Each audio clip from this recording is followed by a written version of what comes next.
Uh, Thank you all for watching. Welcome back to another Crossing Darkness podcast. This is season 2, episode 7. I am your host, Frozen Fallout. My co-host with me today is Motor Rory. Hi, everybody.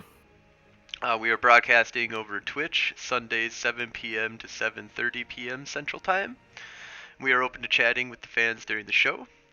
Today we're going to be reviewing Mage 20th Anniversary and going over what we are going to be doing with Mage in our Madison Under Siege remake.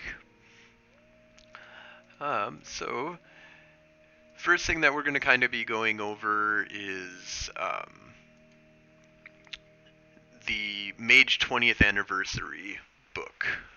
So, this is a gigantic, huge book that has like every major thing that you really need to play a mage game. There's one other book that I would highly suggest, and we'll get into it a little bit later, which is How Do You Do That? It's a really good,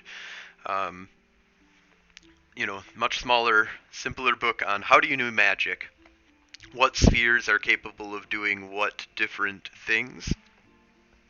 And these two books together kind of cover pretty much everything that you need to know for how to play Mage the Ascension.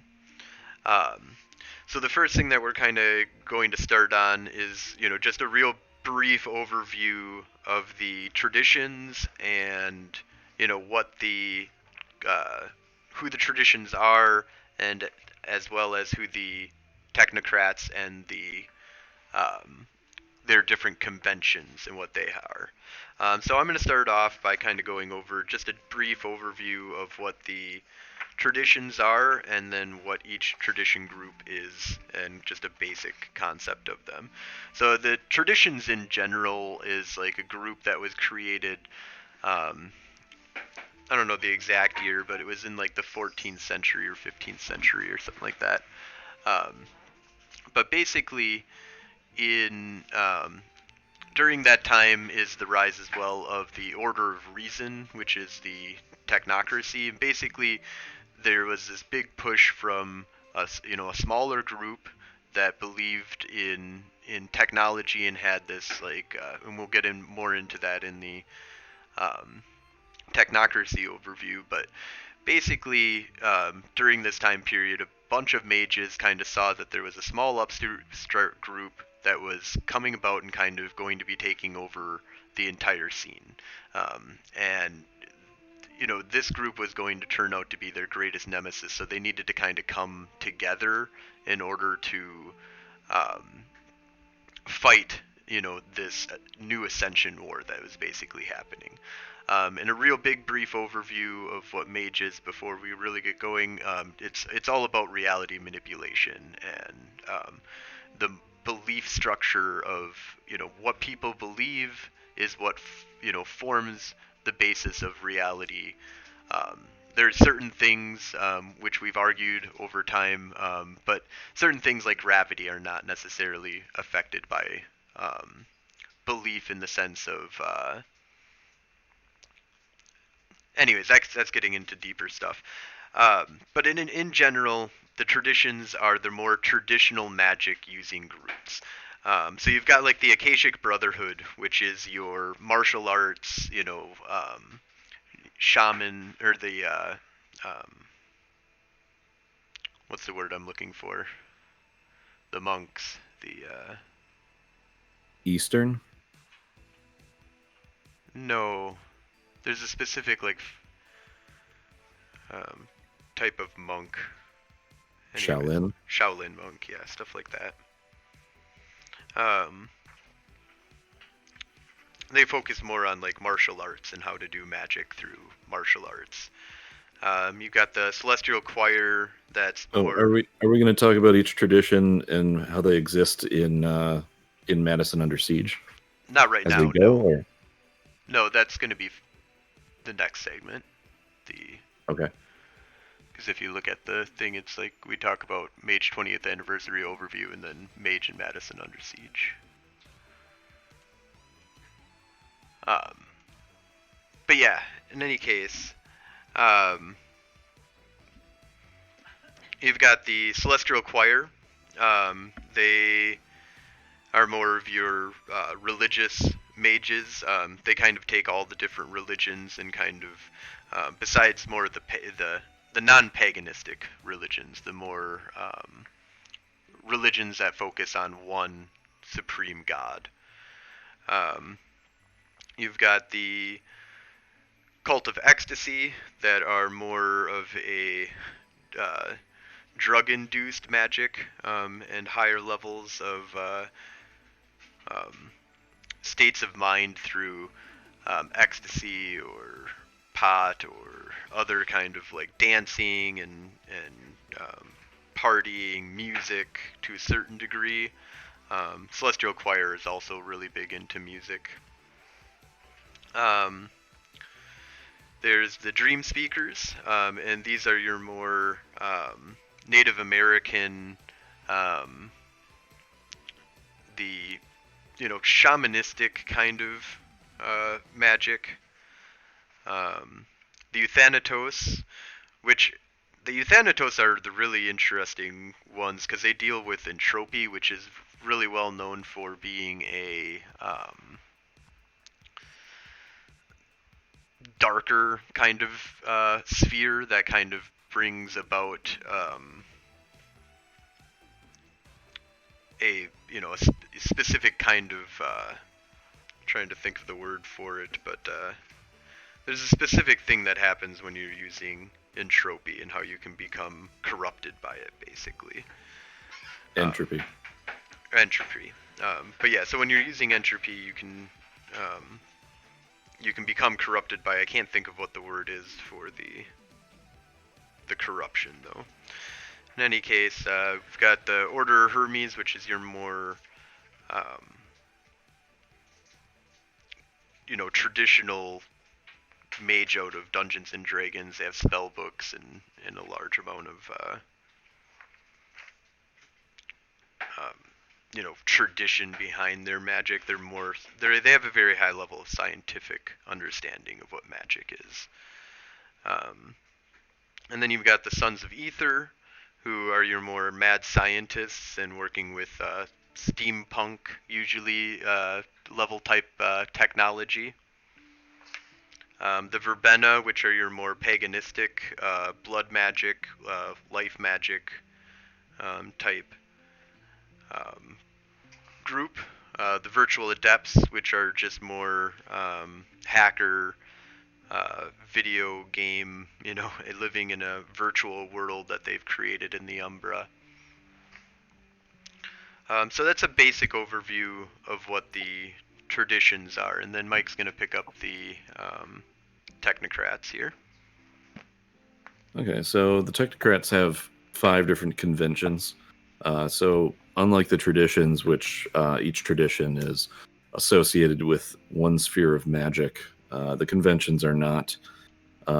They have subgroups within them that are associated with various spheres, but we're probably not going to get into that.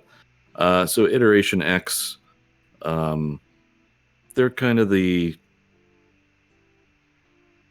Honestly, I don't know much about them. Technological prowess. They build cyborgs and androids. Yeah, I guess I've never really thought about it.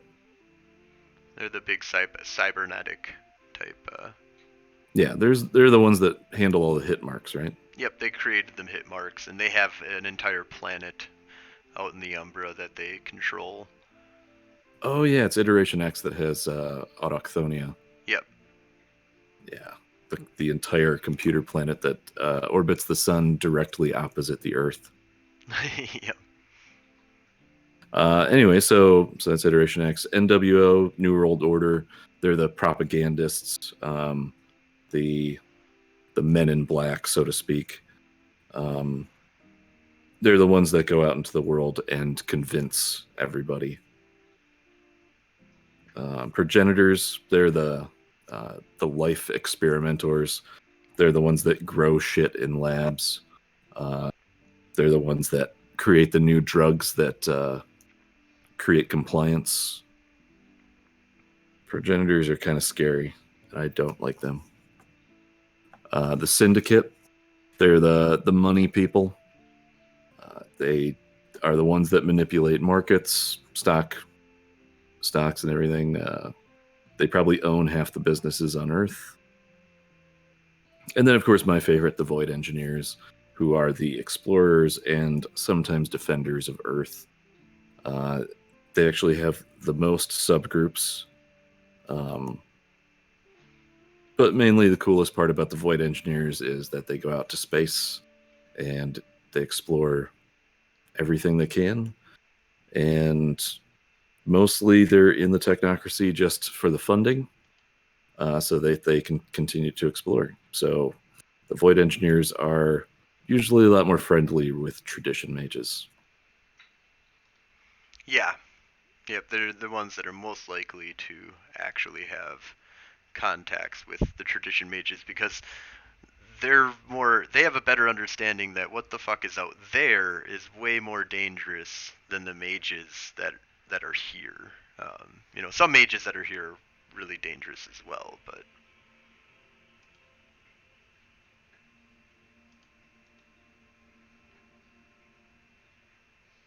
But yeah, so that's the technocracy. yeah. So and then the general gist of the Ascension War.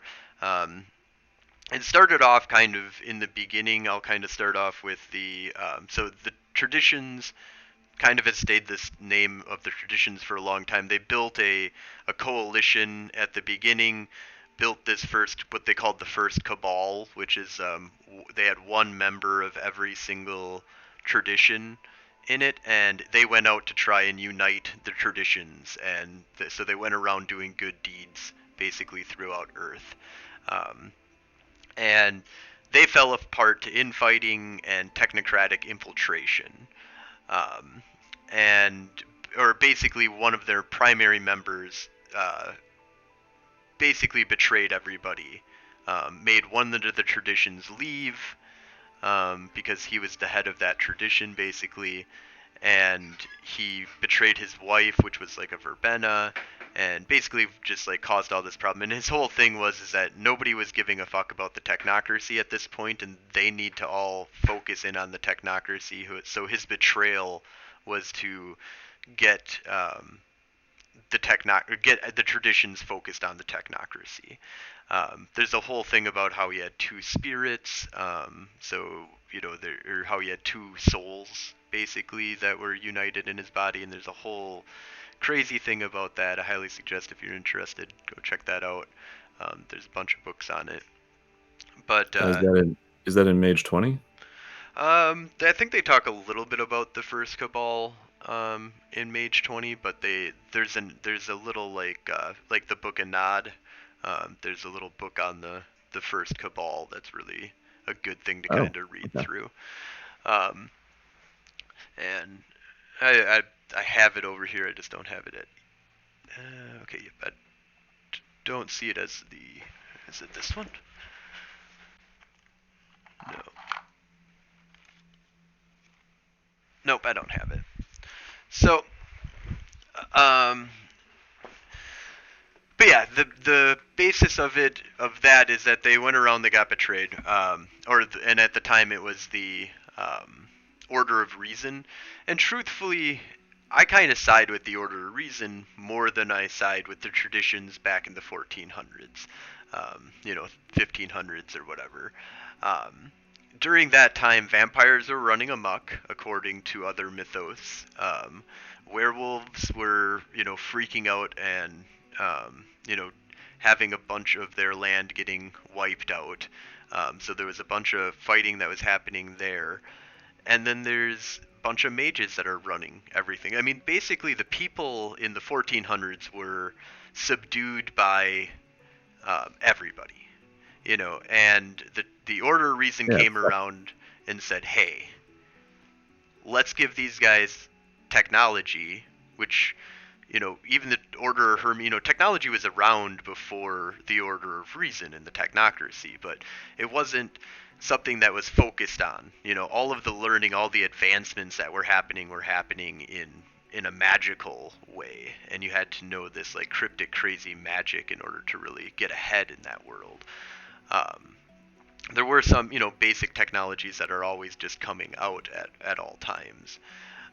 But the idea that the mages that were running the scenes were worried about humans wasn't really a thing, and it seemed like the Order of Hermes or the Order of Reason was. Yeah, I guess I don't know enough about it to argue that. I think my speculation has always been that, uh, despite the fact that the technocracy is very much about control, uh, that doesn't mean that people's lives are going to suck.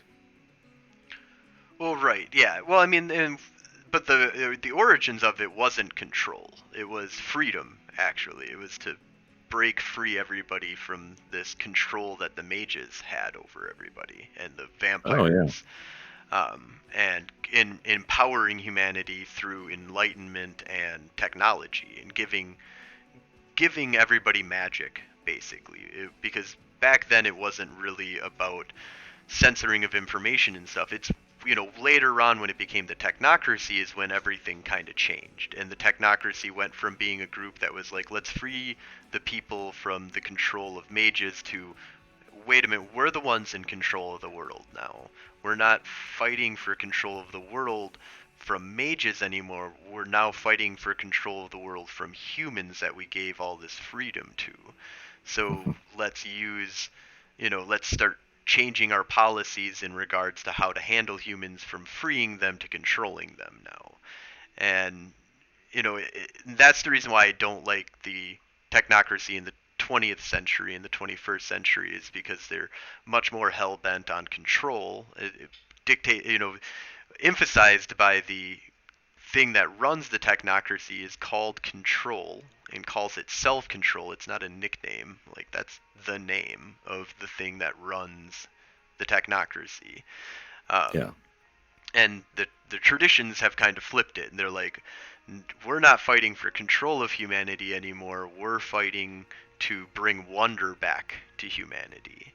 Um, and originally that was kind of the origins of the traditions, is that they were worried that what the Order of Reason was going to do was wipe out wonder. It was going to wipe out dragons, and it was going to wipe out, all these other things that it did wipe out that are wondrously interesting things in this universe that shouldn't be considered myth. They should be considered things that we should study and understand and have around.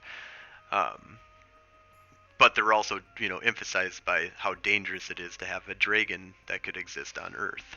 That's it's not something that you could see both sides of the argument easily with a dragon. Wouldn't it be cool to have a dragon on Earth? And also, wouldn't it not be cool to have a dragon on Earth? Well, if we keep going with the technocracy, we'll eventually get back to the point where we can have dragons. They'll just not be real. They'll be close enough. Well, I mean, not the direction the technocracy is eventually going at this point. So, from my understanding, is that the technocracy eventually gets to a point where they stop wanting to directly advance society to a wondrous age, and a Star Trek age, and they kind of want to do more of what, like, what happens in the Matrix, where they just want to keep 1990 going forever. If we could just make everybody live in 1990 for the next million years, like, that would be great. That's like the year of control. The decade of control. 1990 to the year 2000 is like the golden age of the technocracy, and when everything is going perfectly right for them. Everything beyond that is totally getting out of control, and not, and in fact actually happens because they lose contact with control. Like, it existed in the Umbra, and they lost control or contact with it once the Avatar storm happened. So Yeah. Anyways, so and that kind of gives you a general idea of the Ascension War there. Um, we also have what we're doing with Madison Under Siege in Mage, and one of the big things for me is that Madison Under Siege is um, kind of centered around using Mage as its focal point of what I consider the center game for it. So most settings in the World of Darkness, um, have more of a vampire or werewolf kind of setting to it, um, where a lot of people won't, if you're playing vampire, of course you're going to play in a vampire. Werewolf, you're going to play in a werewolf. But if you're playing like Wraith, you're still kind of playing in a vampire world. If you're playing in um,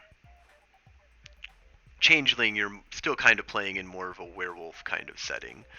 And in general, almost all of our games still kind of have like a hint of a lot of mage involvement in all of our other games. So when we're playing vampires, vampires are at least aware that mages are, stuff is going on with mages in Madison. Why? Because it's hard to cover up that much activity that we're having with mage in Madison. Like, we also don't have the problem of having to have a limit on the amount of people that can be in Madison due to Mage. Mage doesn't have like a real constriction on how many people a city can have that are mages. They say like I think it's like 1% of the population is mages, but that's still a lot of frickin' people. Like that's A millions. lot of pages. Yeah. Um, but it's that's so you could do a lot with it. So one of the things that we did is that we said that this is like headquarters for mages to a certain degree. We have every tradition here. We have multiple of every tradition here. There's a chantry for every tradition in Madison. Each one of them Madison has its own horizon realm that they work together to build. And is fueled by a supernode that's being hidden by one of the mages.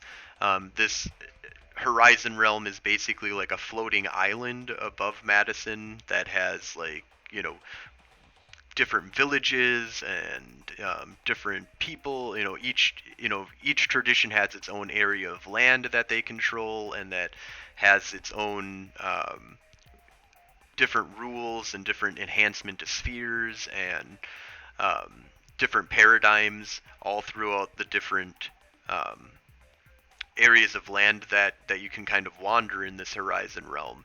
And so we kind of, really buffed it up as that Mage in Madison Under Siege is, and in Madison in general, are just, we're going big with it.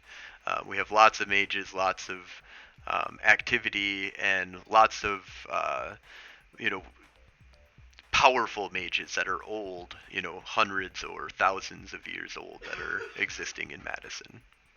Yeah, that island you said it's in a horizon realm. Is that what level of the Umbra is that? Near Umbra, middle, or high?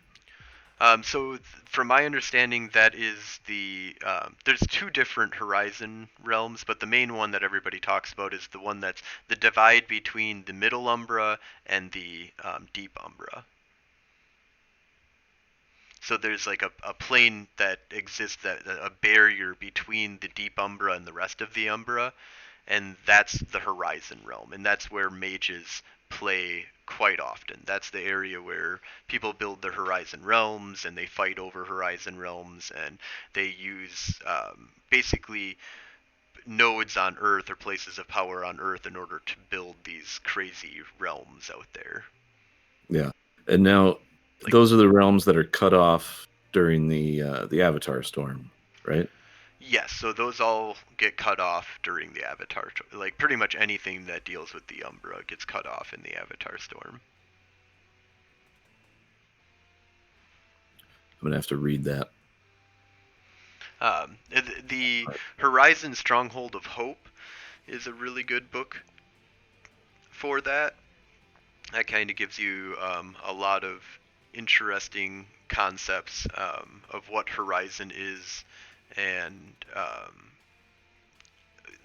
there's a lot of play with it, but it's interesting that after 1999, you can't do a lot with it after that because of the Avatar Storm, which we have things that there's ways of getting around the Avatar Storm for sure, which is individuals that can travel still between it without having any problems, all the way to you know different things that you can manipulate as a storyteller as to reasons why people can get through the Avatar Storm. But I'm not a big fan personally of the Avatar Storm.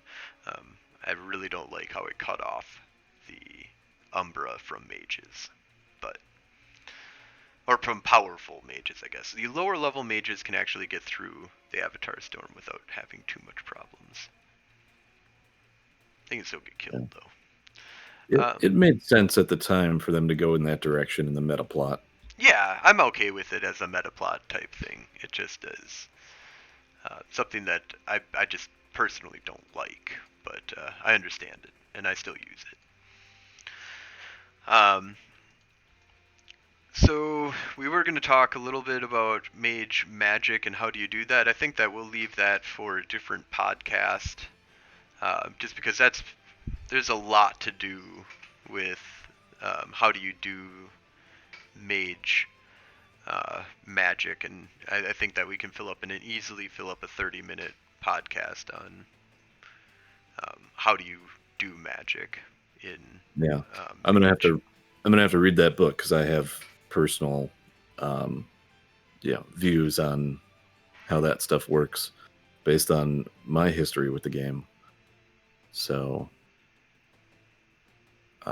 we could probably do multiple episodes on that. Yeah.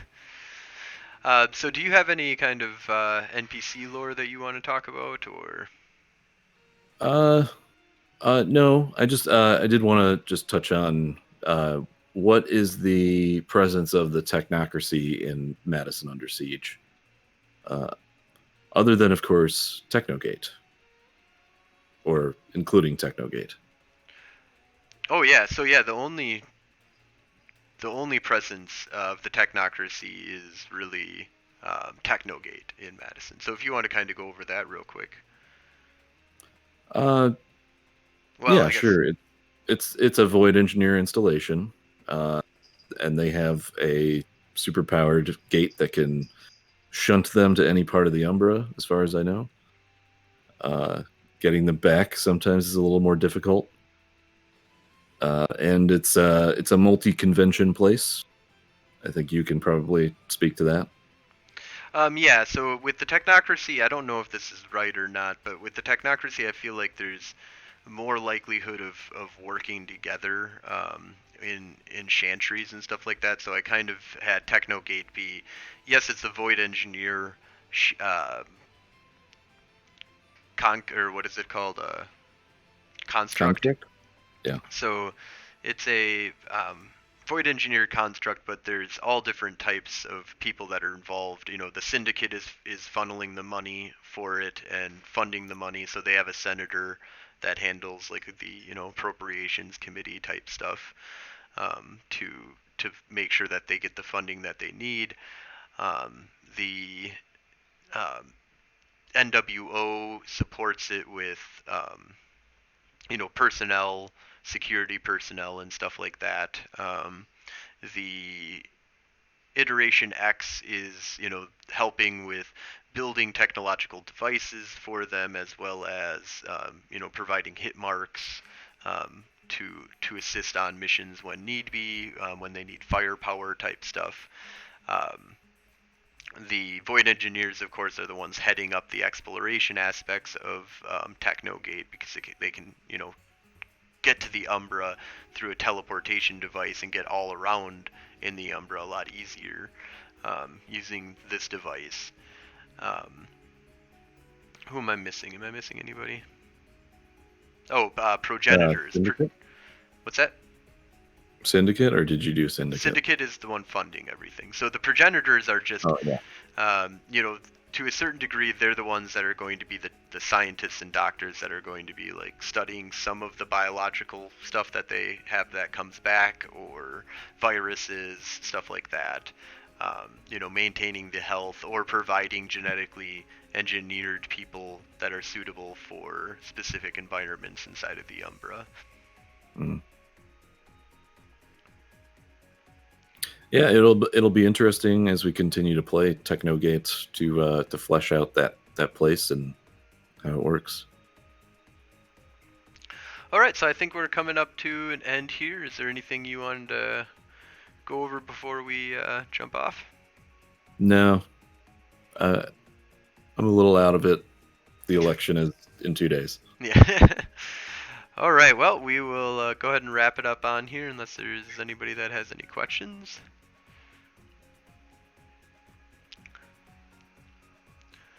All right, so thank you all for watching and have a great day. Everybody.